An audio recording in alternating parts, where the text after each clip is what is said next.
This video was made possible by CuriosityStream and Nebula. Watch another, full-length, exclusive companion video to this one about the Russo-Ukrainian War and the events in Crimea next on Nebula, which you can access by signing up for the CuriosityStream Nebula bundle deal for just $15 a year at curiositystream.com/RealLifeLore.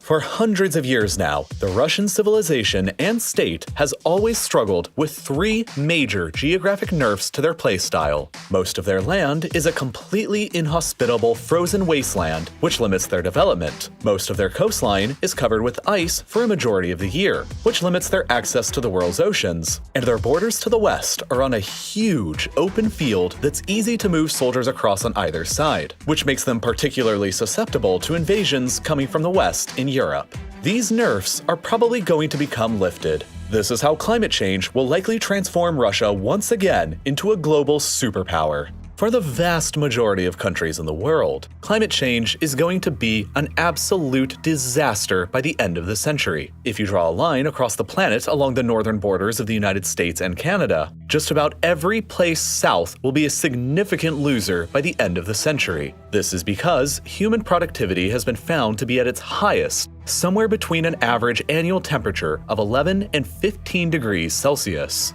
Any higher or lower, and productivity for civilization begins to decrease. Right now, this zone for maximum human productivity exists across the continental United States, Europe, Anatolia, China, Korea, and Japan, which helps in part to explain why most modern and wealthy civilizations today exist here. But throughout history, this zone for perfect human productivity has been located elsewhere, and in the near future, it's going to change again. Migrating further north this time. Because of global climate change, by the end of the 21st century, it's believed that this productivity zone will instead stretch across the Arctic through Alaska, Canada, Greenland, Iceland, Scandinavia, and most significantly, Russia. As a direct result, the economies of the continental United States, Brazil, China, the European Union, and India will all struggle with adapting to this change, while the economies of the Arctic will be given a tremendous once a few thousand years opportunity, and none of them are in a better position geographically to exploit this than Russia.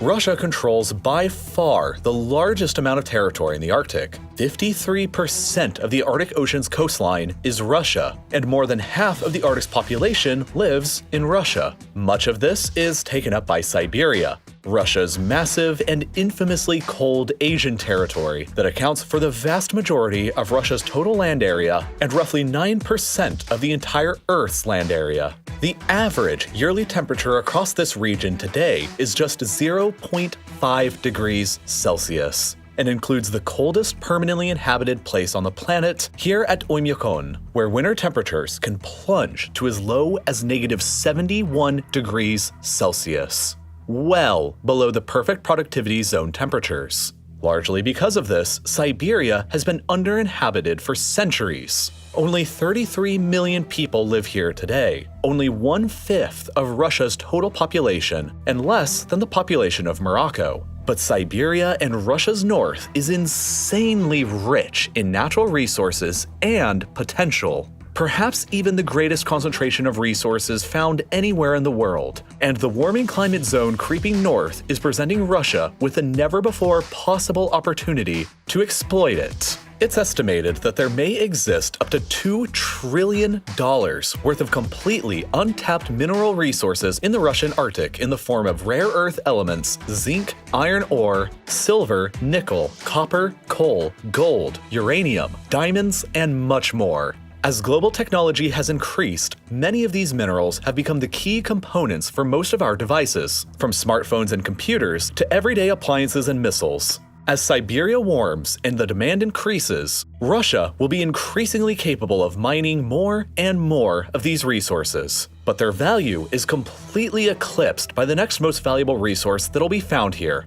oil and gas. And already, Russia is considered to be one of the world's great energy superpowers. She possesses the world's largest proven reserves of natural gas and is the world's largest natural gas exporter. She is also the world's second largest oil exporter and the third largest oil producer. But it's specifically natural gas that Russia has historically bet the backbone of its economic and geopolitical future upon. Russia is the largest supplier of natural gas to Europe, with these 12 countries importing more than half of their gas from them alone, and these countries importing further significant amounts. The EU even further imports approximately 30% of their oil from Russia, and Russia exports most of these resources directly to Europe through these 12 pipelines that act almost like arteries delivering blood.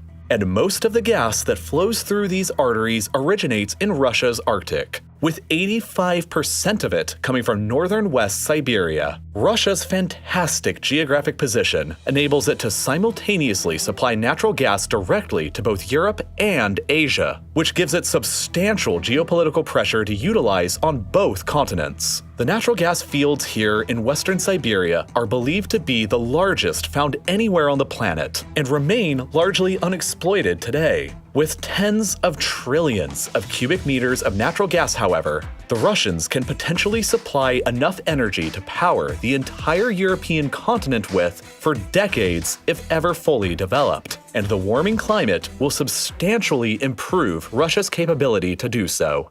But arguably, even more important than Russia's energy and mineral resources being more exploitable is going to be Russia's increased agricultural potential in a warmer world. The fuel for any civilization or empire throughout history has always been the same: food, and Russia already produces a lot of it. They are the world's largest exporter of wheat, barley, and oats. 1/4 of the entire global wheat market comes from Russia alone already, and all of this has simply been by relying on Russia's legacy growing regions here in the south and the west. As the world climate warms and the productivity zone moves further north, much more of Russia's land will open up for even further agricultural production. Estimates published by a team of Russian ecologists in 2019 suggest that if humans continue emitting carbon dioxide at high rates, roughly half of Siberia, or more than 2 million square miles, could become available for farming by 2080, and its human population capacity could jump up to 9-fold over what it is today.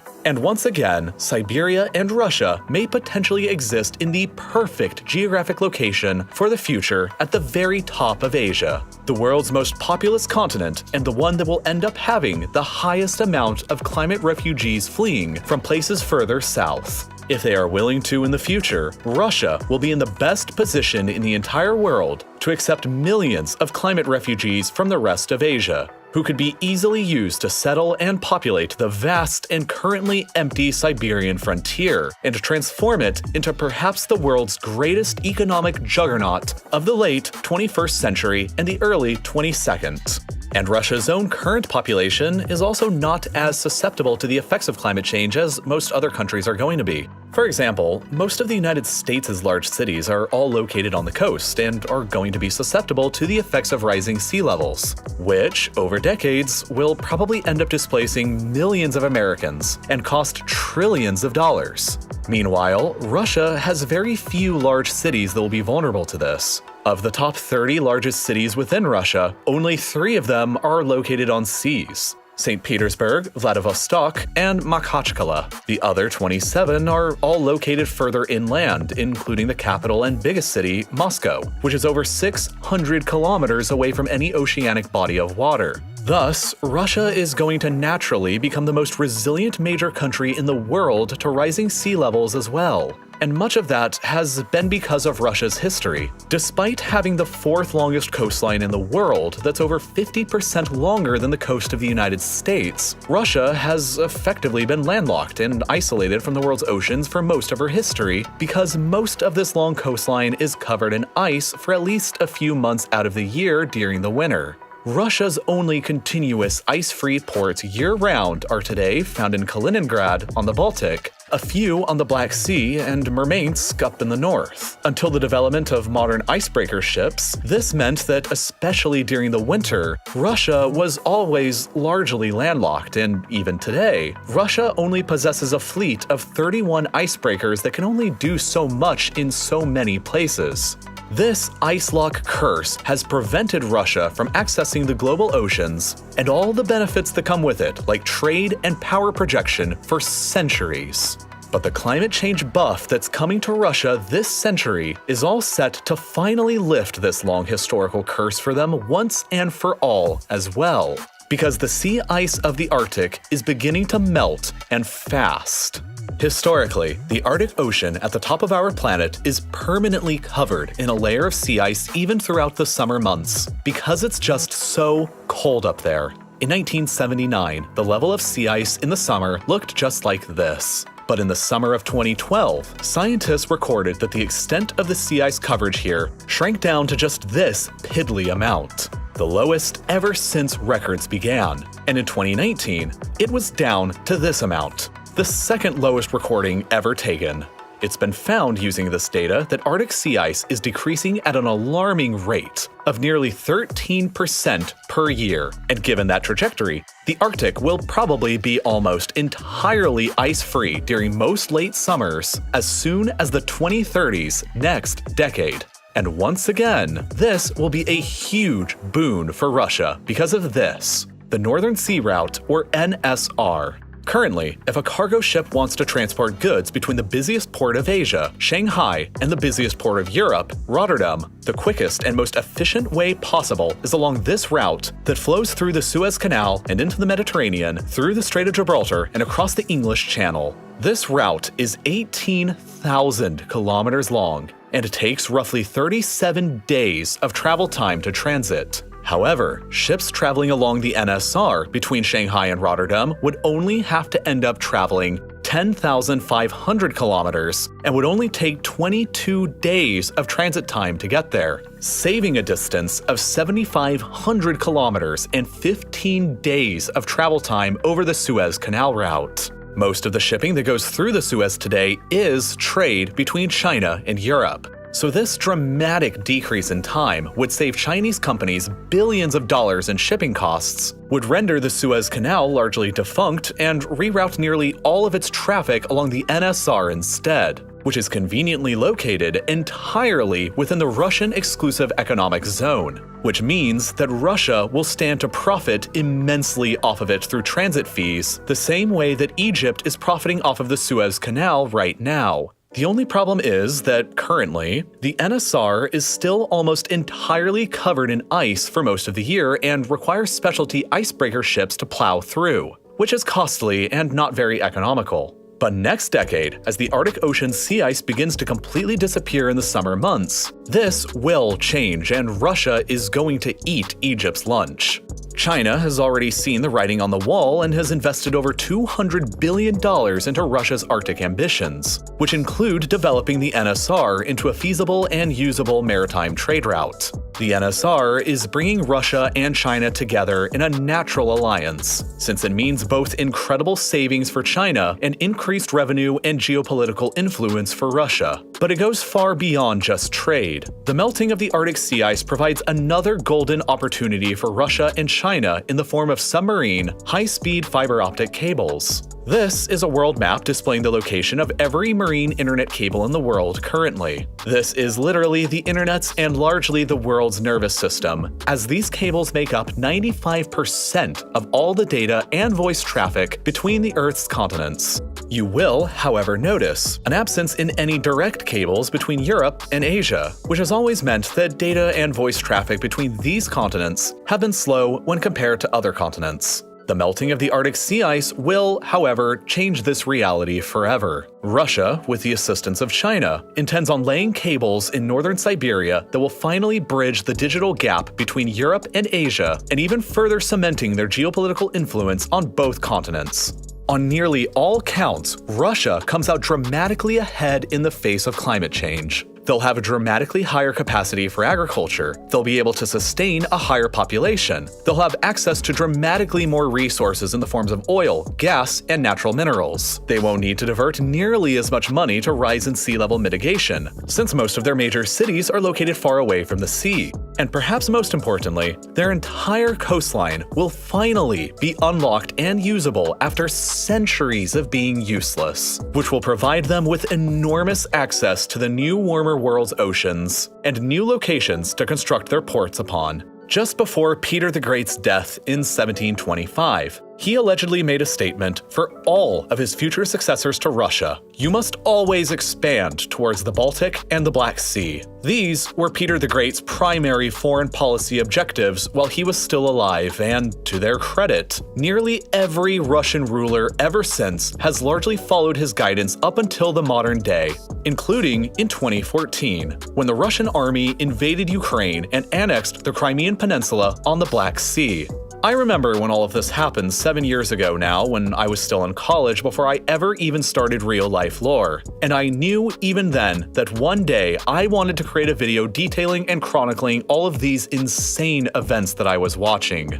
Unfortunately though, YouTube's policies have effectively prevented me from creating it for years now, because anything about recent or current wars and conflicts aren't allowed to be monetizable, which means that the moment I ever uploaded this Russo-Ukrainian war video here, it's getting a big fat yellow demonetized symbol immediately, and as a result, YouTube won't place it in your recommended feed and won't show it to you unless you directly search for it. So, instead of going through that hassle here on YouTube, I've decided to upload my 21st century Crimean War explainer video exclusively to Nebula, which, as you've probably heard by now, is home to tons of exclusive, ad-free content from all of your favorite educational creators beyond just me. The reason that I and others are able to put exclusive companion videos like this one over there is because of the way that Nebula works. It doesn't have an algorithm that punishes us when we create something controversial or something that's different from our regular content, and the direct subscriptions from users help to fund both these and other projects, like our many Nebula originals from people like Sam from Wendover Productions, Tom Scott from Tom Scott, and many others.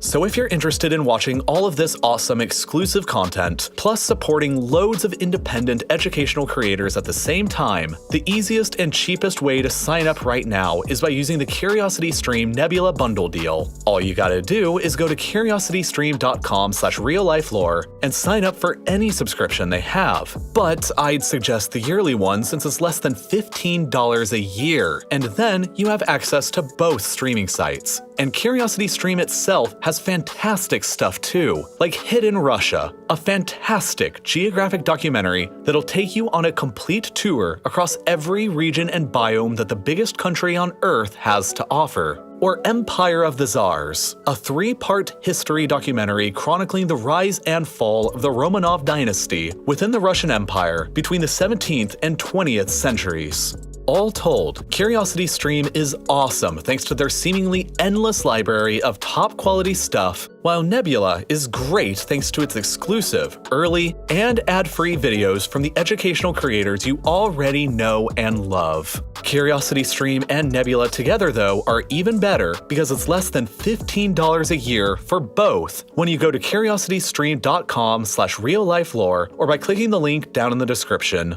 It really helps out RealLifeLore a lot if you go and give them both a try. And, as always, thank you so much for watching.